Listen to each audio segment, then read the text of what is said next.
Welcome back to High School DxD Anime Review Special number 12. This is reviewing the 24th light novel of the series, light novel series for High School DxD, Grim Reaper of Off-Campus Learning. Yep, this book opens up with the most funniest opening I've seen. You have Issei's team and Reese's team coming home after the raiding game, and what do they find when they come home?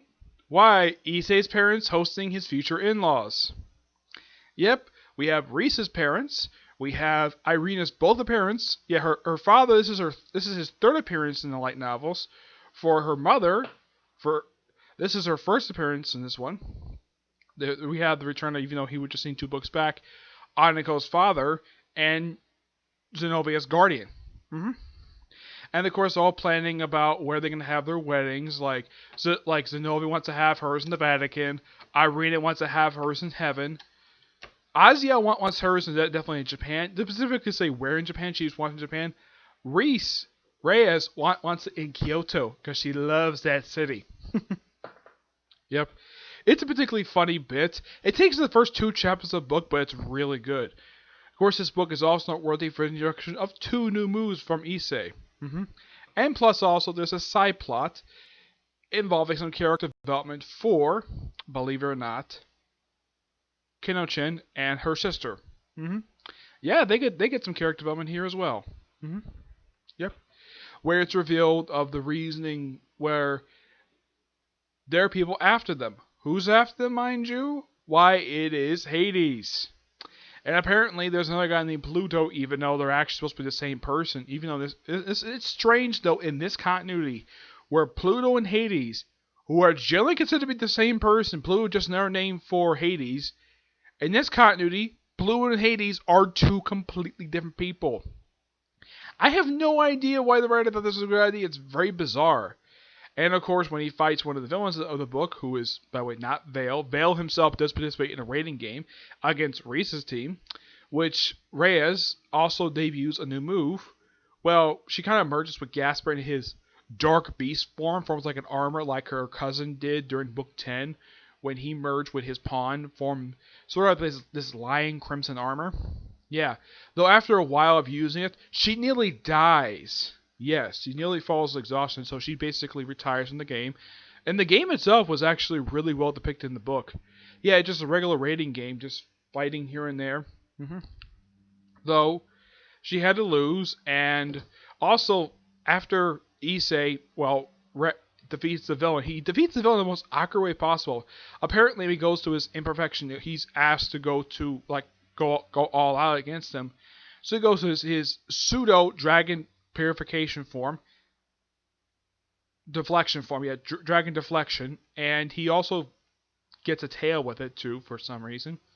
And Ross Weiss just happens to be nearby, so he uses the tail to touch her breast. Yeah, and also, thanks to some jewel that Issei got, he can talk to his grandfather, who apparently is also a pervert like he is. Okay, it's a bit bizarre, but okay. Yeah, and he also develops, he can develop some kind of special laser beam. He can sort of get some little power boost. The other ability is the most unusual ability. Like, after he defeats the villain, Revel is also nearby as well, so she basically is like, can I use your breast to contact Kino-chan? So she opens up her shirt to show off her bare breast, and he uses the bilingual move to sort of use that to contact Kino-chan and her sister. And he talks to him for a little while, says, and of course he proposes, like, during the conversation, he proposes to both of them, and they accept. And I'm remembering from something that Tommy Dreamer did, the wrestler, this was some footage I saw, like, from the old ECW, when they had that controversial lesbian angle, where he was asked, which one? And he says, I'm hardcore, I'll take them both. Yeah, so he gets engaged to 2 sisters. I mean, Kino-chan basically, it's very light, he's been attracted to her. As for her sister, yeah, even she's surprised to figure out that somehow Issei had a thing for her, which is kind of weird. Yep. Trying to think there was anything else. Oh yes. After they propose, of course, they both accept. Revel, of course, is a little bit embarrassed by it. Of course, this is never brought up again. And the novel ends with Reyes in the hospital, of course, Issei on her side, and of course, Kanochi, decides to give Issei a kiss, her first kiss. And of course, the sister decides to give a kiss as well. And then, like, all Issei's fiancés want a kiss from him. And, of course, this, like, around the same time this is happening, like, just prior to this, Ross Weiss was contacted by her home village that apparently she's being there to participate in a marriage interview with the new chief of the gods, who was one of Odin's sons. No, it's not Thor. Thor is still in another dimension. They also reveal in this book that apparently the Trexressa, I think his name is, the dragon that basically Issei was fighting for a couple books, who got sealed in another dimension. Yeah, according to, and they have this little scene in a dimension where Surzex, Azazel, where they're like, okay, we're going to defeat him a lot quicker than we thought we would, and there's a possibility they might get out, but who knows. And of course, the whole thing with Ross Weiss, that sets up the next book of the series. I won't spoil what this plot of the book 25 is. You'll find that out in the next episode. Also, I keep forgetting to mention this, and they started this up in book 22, where the rating game is called the Azazel Cup, named after Azazel. And the stadium they participate in is called the Azazel Stadium. Not a bad idea. And I love the fact, despite the fact Azazel, Surzex, and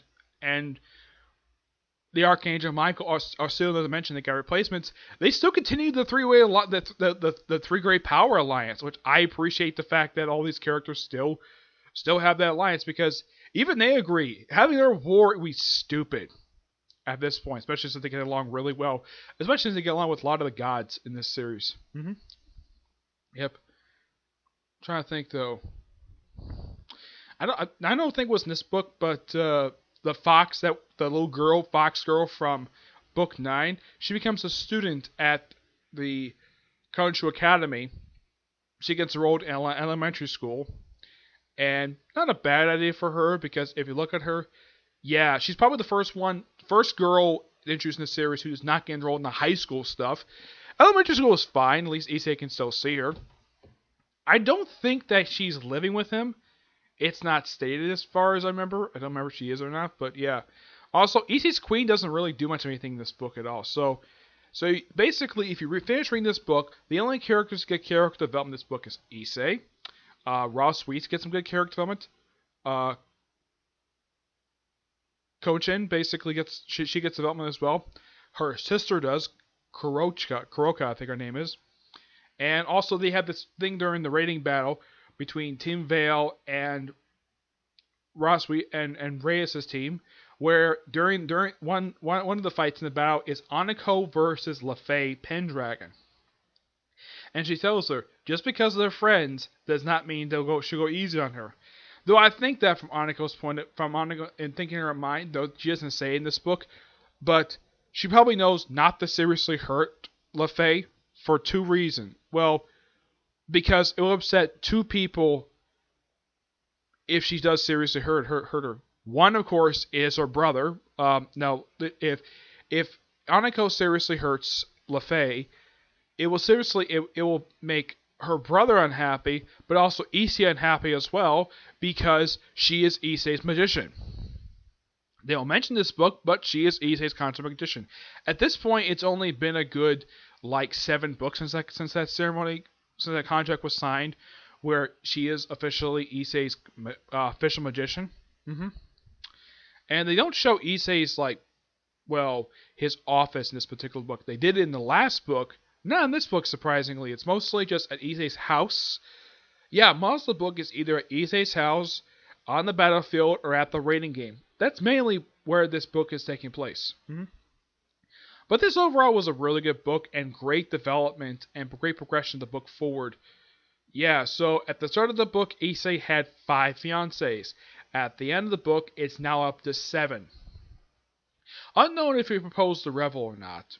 Yeah, despite the fact he's in love with him, unknown if he'll propose to her, but yeah, I should point out though, Oh yeah, there's also this really funny scene in the book where Issei's in the bath and Kenichi comes in, of course she's butt naked, and yeah, they actually have a an illustration. They actually have a picture. They have a sort of a drawing in the book of Kenichi in the nude.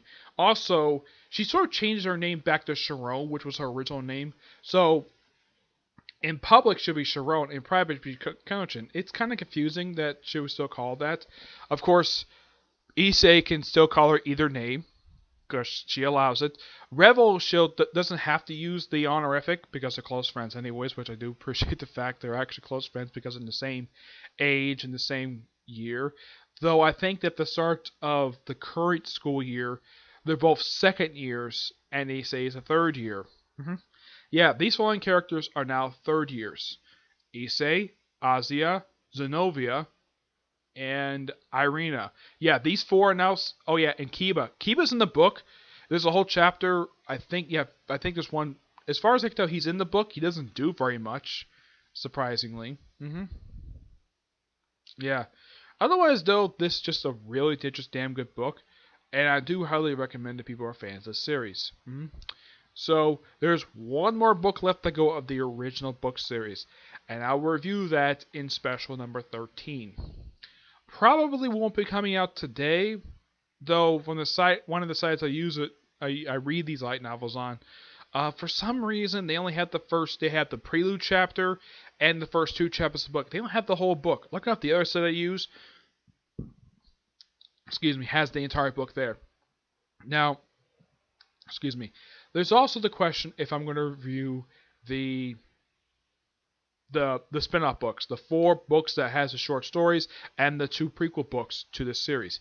Yes, I am going to do those. I'm going to read those books after we book 25. I told the commenter that usually comments my videos that I'm going to read those 4 books, plus I'm read those 4 books after we book 25. So 25 will be special 13. The 4 spin-off books, which is the DX books. Yeah. No, it's not standing for G Generation X. It's just called DX, like DX1, DX2, DX3, DX4. Those are reviewed in specials number 14 to 17, and the 2 prequel books, those are reviewed in specials 18 and 19. Though I think 19 for now, unless of course somehow soon that the 2 spin-off book, the sequel series to this one gets translanguaged. I've heard that the first couple chapters are translanguaged. I haven't found them yet. Yeah, from the other side I used, they haven't fully translated those 2 books yet. But I really wanted to read the sequel books. Looking up, I'm reading all these books in order. Yes, if in fact you have a light novel, now from my perspective, if I read like a manga or like in the case of this light novel series, I prefer read it in order. In the case of other light novel series, I don't mind reading the books out of order. Like for this one, if the light novels is where the series got its start from, read all those in order. Same thing with the manga. So light novel, manga, TV show. Though in the case of this one, I start from the manga, then the light novels, then TV show. That's the order I went for this one. Now this is one of 4 I've gotten into where the series started with the light novels first, and then got a manga, and then of course got the TV show. The only other 3 has done this is Sword Art Online, which I have read the first couple light novels for the series, and I've read the first few manga series adapted the books. There's also ReZero. I'm just reading the manga. I haven't read the light novels yet, and Dragonair Academy. Yeah, I read the series. Basically with this one, I watched the TV series first, then I read the manga, but I haven't read the light novel series yet. It's only 20 volumes. Yeah. But Dragonair Academy can be handled another time. Also in the near future, I'm planning on starting reviews when I get enough reading enough for them. I'm going to watch in the future for 2 brand new anime series. One is Case Closed. Yes, I am going to watch this one. And Black Butler. Yep, I just started Black Butler just recently. I'm only about 3 volumes into the manga series. I'm really enjoying it. Case Closed, I'm 6 volumes in right now. And I know this series is really long, but it'll take me a while before I get a chance to start the anime for this one. Black Butler, I might start a little bit sooner than expected for this one. But these 2 series probably started maybe like right after I finish up reading these light novels. Now, as far as I can tell from any more videos today, there's like 2 more coming today. My reviews for the newest chapter release for My Hero Academia and Attack on Titan. Expect to see those reviews later on today. Okay? But until you see you in the next review, bye.